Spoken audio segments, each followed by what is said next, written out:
But it's really my great pleasure to introduce to you our lunchtime keynote, and really a highlight for us for this year and for many years to have David Brooks with us. David Brooks is the op-ed columnist of the New York Times. He's been in that role since 2003. He's currently a commentator in the PBS NewsHour, NPR's All Things Considered, and NBC's Meet the Press. He's the author of Bobos in Paradise, The New Upper Class and How They Got There, On Paradise Drive, How We Live Now and Always Have in the Future Tense, and The Social Animal, The Hidden Sources of Love, Character, and Achievement. And in April 2015, he published his fourth book, The Road to Character, which was a #1 New York Times bestseller, and I'm happy to tell you we have a copy of that book for all of you. But we are going to make sure you don't get the book before we get David out of here. So sorry, we can't do autographs because he's on his way to New York to another gig. David has also been active most recently as a turnaround artist, which was a program established by the Obama administration, and he's working with the Doris Aaron Academy in New Orleans and Louisiana, and that's how I came to know him. As you may know, NAMM Foundation is the longtime supporter from the very first day of the Turnaround Arts program on the President's Committee for the Arts. But as I've gone through my time since knowing David, of course, I feel you know him when you watch him on TV. You feel that you know him. You read him, you feel you know him because of his wonderful personal style of writing and a brilliant way of writing. But I think the thing that defines for me what's most appealing about David Brooks is the way he looks when he's listening to his companion on Shields and Brooks, Mark Shields, going on and on and on about his liberal views. And there's something about David's way of listening that has been the most inspiring to me. There's a look of intentionality, the look of patience, the look of goodwill that simply makes me want to spend time with David Brooks. And we get to spend time with David Brooks today. Please welcome David Brooks. I was stuck in this emotionally avoidant town. I got involved in the public theater in New York, and I'm going to do a lot of name dropping. I did a panel with Anne Hathaway, and she started singing. She has, I think, a great voice. But at the panel, unlike all the panels you have here, it was in a theater, and we did a group hug before. And then they had tissues in case we started crying, and then we did a group hug afterwards, and we were all part of the theater putting on a show, and it was so emotionally bonding. I thought I got to do less of this and more of that. And so I tried to emotionally open myself up. And then finally, highlight of my life obviously was going to Anaheim and go to the NAMM conference this year, where I got to see Jackson Browne. Actually, every hotel ballroom or lobby or elevator or restroom I walked into, there was some band playing there. And what was obviously this was my first time. It was mind-boggling to see the number of guitars there are in America. But also the little communities. You go to the DJ section, there's a community, the guitar section, the classical music section. I found it an amazing trip. I'm just going to talk a little about the broader social landscape, and then hopefully we can have more of a conversation about your specific, what you're doing here. I know you didn't really come here to hear me speak, you came here to hear yourself speak, so I'll try to get out of the way of that. Just kidding. I'm a guy who spent a lot of 2015 and 2016 writing the same column over and over again. Don't worry, Donald Trump will never get the Republican nomination. And having gotten that so massively wrong, I spent a lot of 2016 and up until today sort of going across America and trying to figure out what I missed. And so I've been probably in at least 40 states over that time, mostly in red America. And it hasn't been a depressing journey. There are social healers everywhere. Whatever community you go into, there are people in there trying to build community. I was at a little neighborhood, a Latino neighborhood in Houston, where the 3 highways form a triangle, and a woman from New England noticed there were no after-school programs in this neighborhood, and she came down and she founded an after-school program that over the course of just 2 years, there's 1,500 kids coming there every afternoon. And I went to a Navajo reservation in New Mexico. A couple from Minnesota had come down to do drug treatment for 60-year-old Navajo ex-felons. And the day I visited them, they had $17 in their bank account. And you just stumble across these people absolutely everywhere. And so I found these community healers everywhere. And yet you do find the things that gave us Donald Trump and have shook up our politics. You meet a lot of guys especially, who have inverted career ladders. They hit their best job at age 35, and then they've gotten worse jobs ever since, just because they didn't have the right skills. There are 9 million men who've dropped out of the labor force in the last 9 years, and you meet those guys too. And they are basically not, the people who've dropped out of the labor force are less likely to be involved in parenting, they're less likely to be involved in their communities, they're most likely to be involved in just sitting at home, playing games and watching TV. And you meet those guys who are just isolated. You meet the instability of America. Most of us think, okay, you get a job and you get a salary, and your salary is roughly the same month to month. But right now, only half of Americans have salaries that are the same month to month.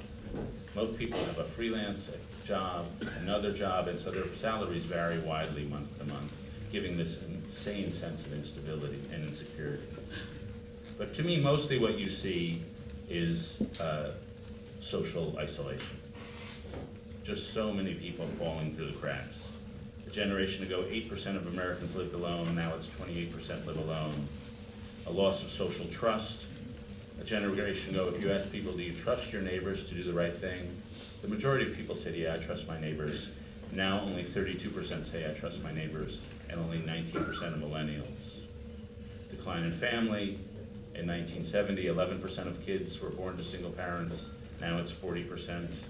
The majority of kids born to moms under 30 are born without marriage. A decline in friendship. The number of people who say they have no close confidence with whom they can share everything has doubled in a generation. A decline in people going out. A generation ago, people had entertained friends in their home an average of 15 times a year. Now it's 8 times a year.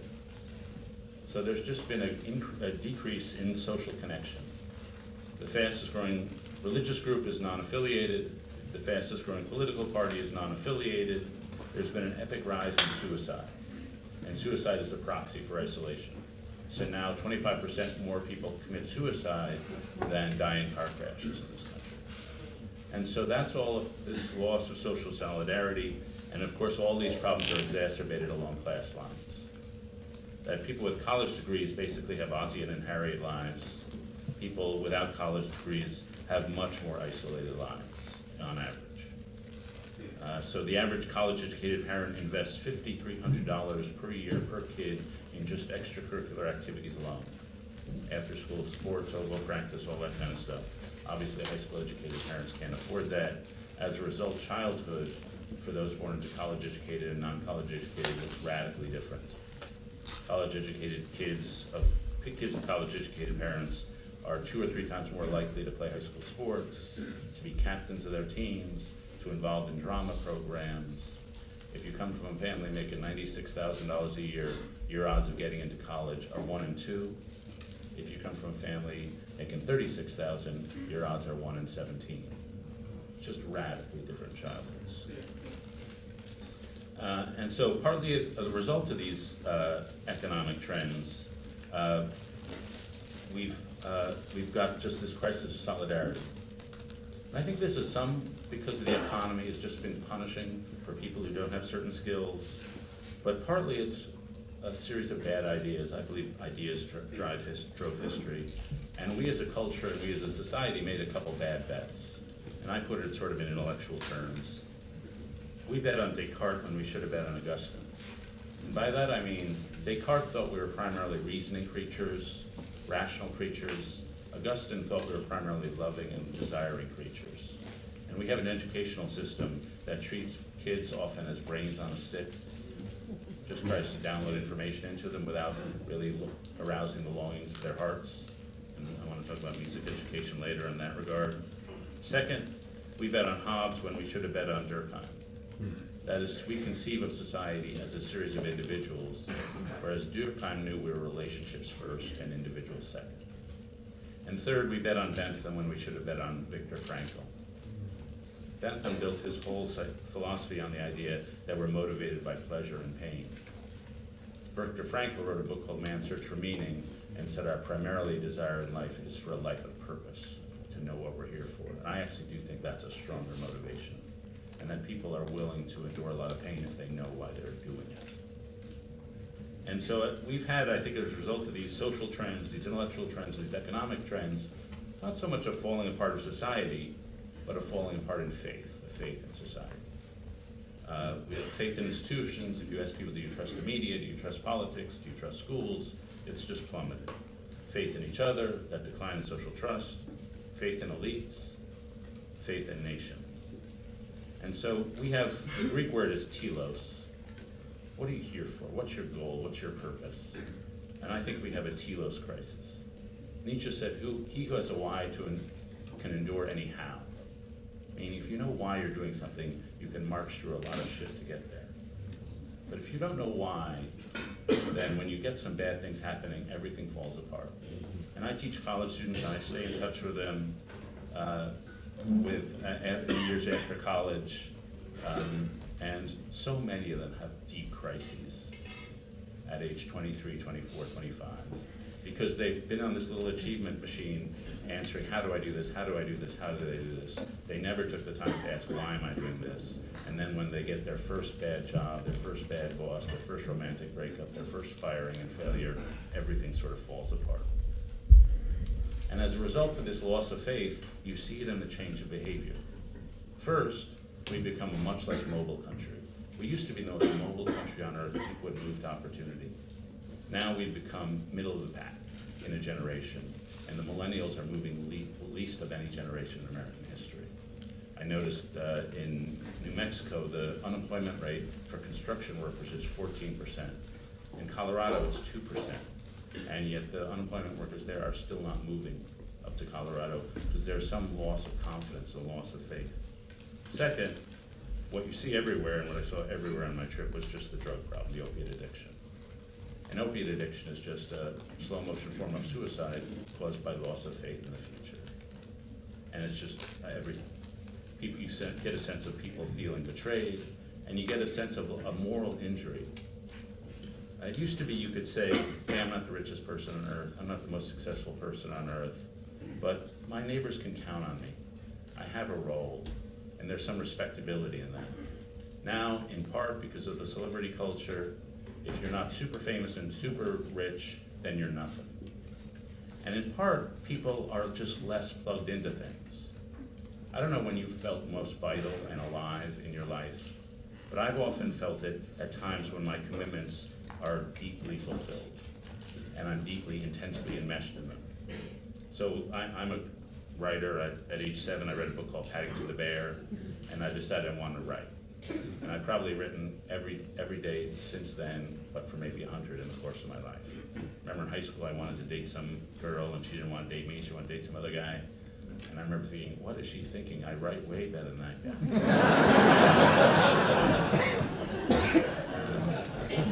And so the way I write is, I don't type in the keyboard, I can't think in front of a keyboard.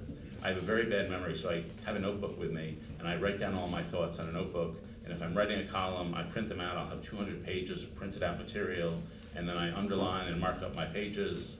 And then the act of writing for me is not writing in the keyboard, it's organizing all that paper into piles of the floor of the living room. And each pile is a paragraph in my column. And the paragraph may only be 800 words, but I'll have 14 piles. And so then I pick up a pile, I write the paragraph, I throw out the pile, I pick up the next pile, and just type in the next paragraph. And so to me, writing is not keyboard, it's crawling around my living room on the carpet organizing my files.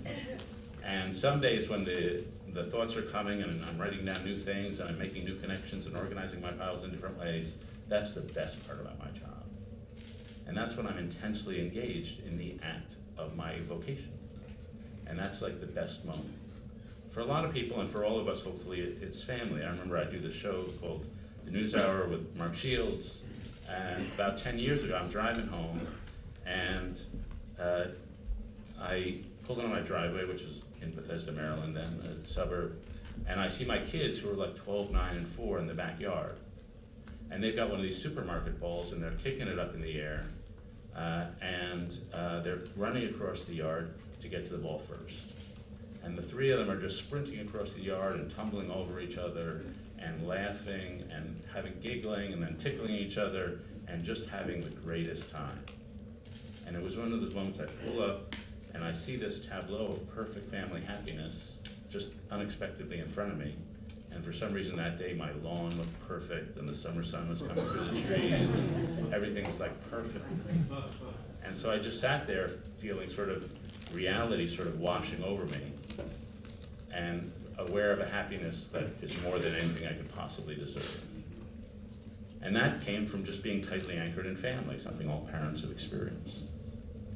And you get the sense that a lot of people are not tightly anchored into their jobs or their families or their communities, and they don't get that sense of fulfillment and direction and purpose. And so that's part of the loss of faith. And then they're not as tightly anchored into their nation. There was a story, I'm Jewish immigrants.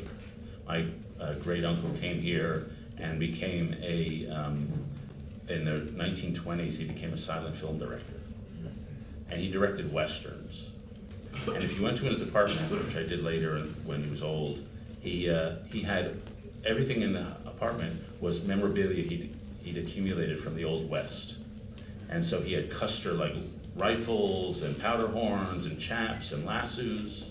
And there was a picture of my Uncle Irving covered in chaps swinging a lasso.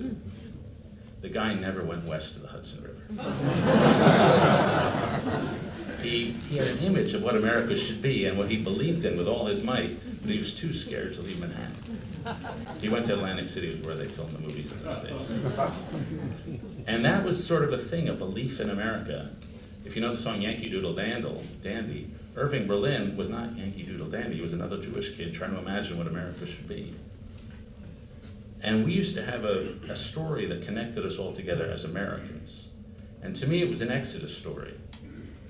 It had 6 acts. There was the life of slavery and oppression in the old world, the revolt against tyranny, the difficult flight through the howling wilderness, the misbehavior among the group, the new covenant, the new law, and then arrival into the promised land.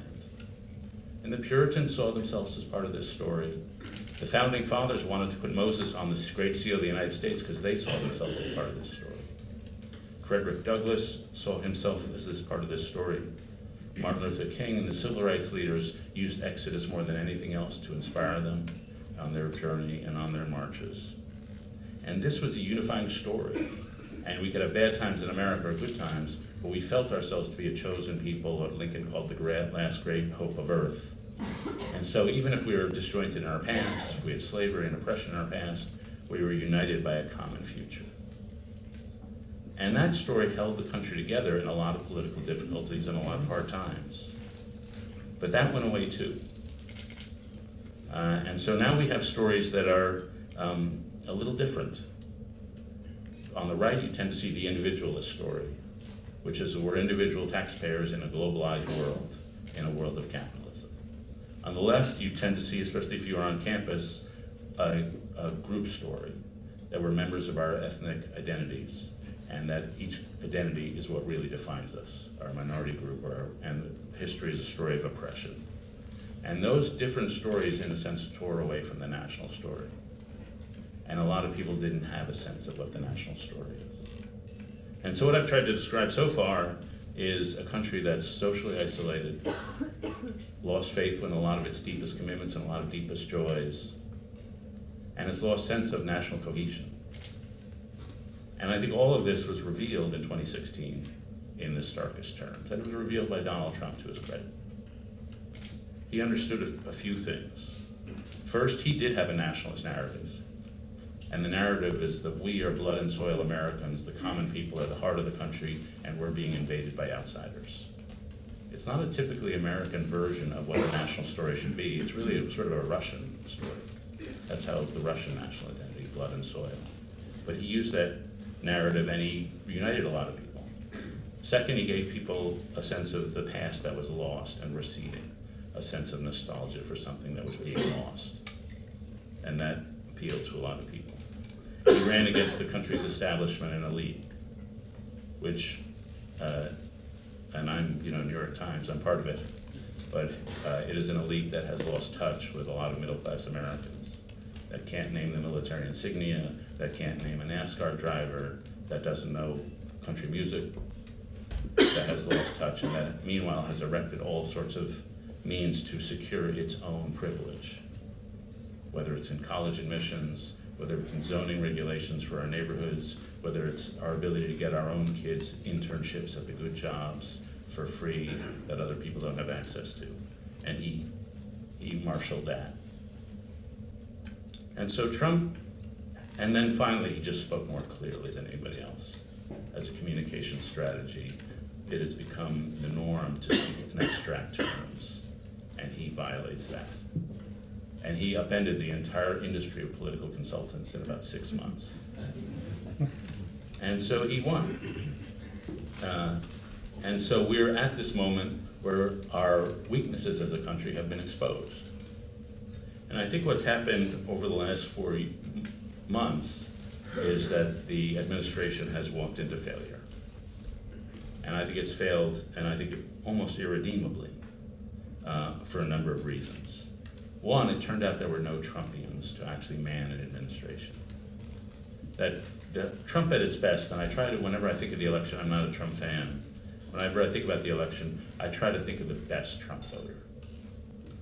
Not motivated by any animosity to outsiders, no racial prejudice, nothing, just somebody, and I met a lot of these people whose life was going downhill, whose kids were threatened, whose future was threatened, and they didn't like the guy, they understood his weaknesses, but he was their only shot at change.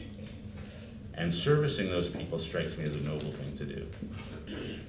But what we've seen in the administration is, with the exception of Steve Bannon, who carries his own baggage, there's almost nobody in the administration who believes in that.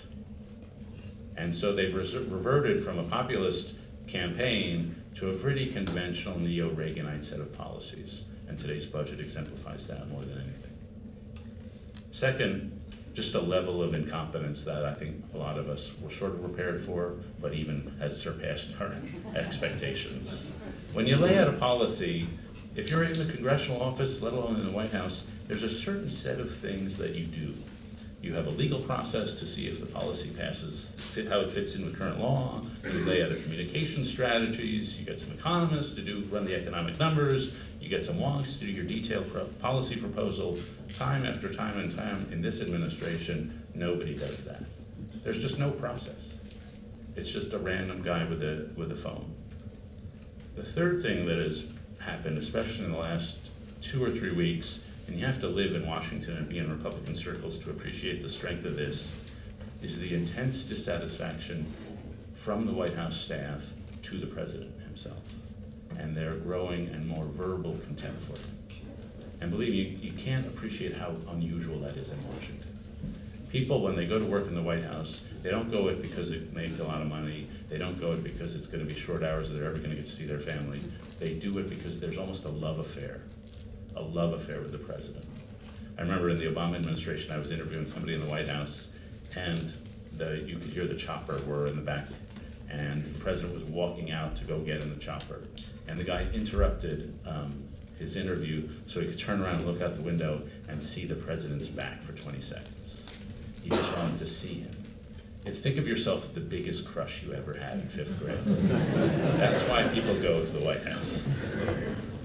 And yet in this administration, they speak of him canceling meetings, no interest in policy, no attention span, increasing betrayal. And if you read my newspaper, the Washington Post, over the last week, what you've seen is an amazing amount of White House staff leaking material against their own president. Some of the readouts of the meeting with the Russians, somebody with the super highest security clearance had to call up one of our reporters and read aloud to him what was the readout from that meeting. That is an incredibly illegal act. They're violating all the confidentiality laws in this country, and yet they were willing to do it because their contempt for the president and their, I guess, belief in the country, or maybe their self-preservation instinct for themselves, surpass that. And so I don't see how this administration recovers. We've had a lot of administrations engulfed by scandals, but never before they had a chance to staff up.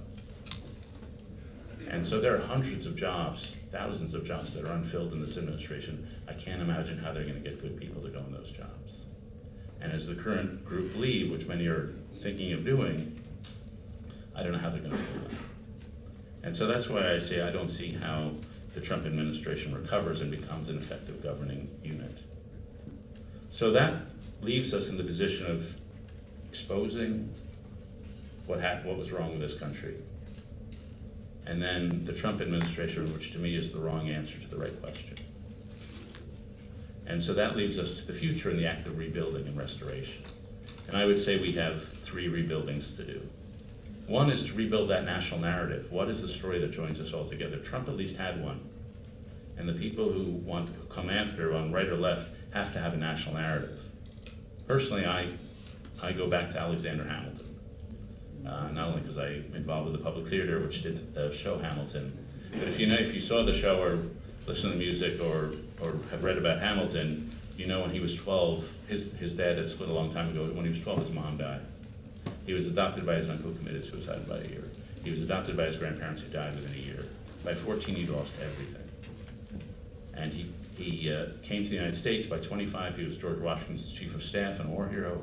By 35, he'd helped write the Federalist Papers. By 45, he'd retired as the most successful Treasury Secretary in U.S. history. And he tried to create a political system that would basically give poor boys and girls like him a chance to succeed. And so we have one movement in this country, which is a progressive movement that believes in using government to enhance equality. We have another movement that's a conservative movement that believes in limiting government to enhance freedom. But Alexander Hamilton created a third movement, which was limited but energetic government to enhance social mobility, using government to help people become capitalists. And that movement informed the Whig Party, it informed Abraham Lincoln, it informed Theodore Roosevelt, that sense of rising mobility. And then it died out. But to me, in this country, we're ripe for a rebound of that kind of movement. Second, we have to resume a character code. I think the essential reason the Trump administration, I think, is not doing well is because the president lacks certain traits of character. And I'd written this book you're going to get called The Road to Character, which was a book I wrote in 2015 about humility and the importance of humility in public life. And then 2016 comes along and they go, well, that worked. Problem solved. But the ethos of that book was that we have 2 sets of traits, each of us, the resume traits and the eulogy traits. The resume traits are the things that make you good at your job. The eulogy traits are the things they say about you after you're dead, whether you're courageous, kind, honorable, capable of great love. And we all know the eulogy traits are more important, but we happen to have an educational system and a culture that emphasizes the resume traits more. And a lot of us can speak more clearly on how to build a great career than how to build a great character. And I think we're seeing what happens when you have lack of character. And then finally, I think we need a restoration of social trust. That crisis of solidarity, to me, is the big underlying problem. I have a friend who lives in New Orleans, and he had a sister named Ruthie who was a teacher in this little town in northern Louisiana. Sorry, not New Orleans, Louisiana. And she was one of these people, you meet them like once a month, who just radiate inner light. And she just glowed with goodness. And she was a phenomenal teacher, apparently, because she died, unfortunately, at age 43 of cancer. And though there were only 800 people in this town, 1,600 people showed up at her funeral because she'd been touched. She had touched so many people.